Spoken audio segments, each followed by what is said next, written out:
Need to establish a consistent pay rhythm for your business? If configuring pay periods and pay dates in ADP seems confusing, you're not alone. Today, we're setting up a payroll schedule in ADP. Welcome back to Guide with Samuel.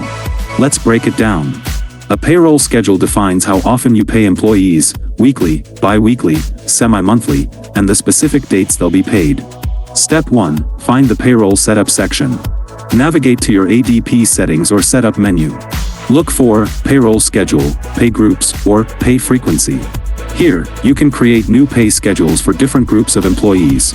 Step 2. Define the parameters. Choose the frequency, e.g., bi-weekly, every other Friday. Then, set the pay period end date and the corresponding pay date. ADP will calculate the number of pay periods in the year and help you establish a consistent calendar.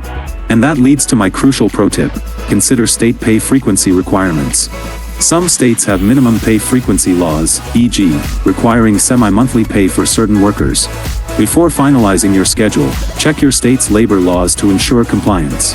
ADP can often help guide you based on your business location.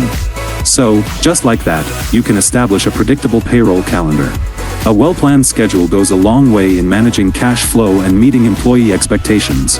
Now I'm curious, what pay frequency does your business use? Weekly, bi-weekly, or semi-monthly? Let me know your thoughts down in the comments, and subscribe for more clear-cut guides like this one. Thanks for watching. I'm Samuel, and I'll see you in the next video.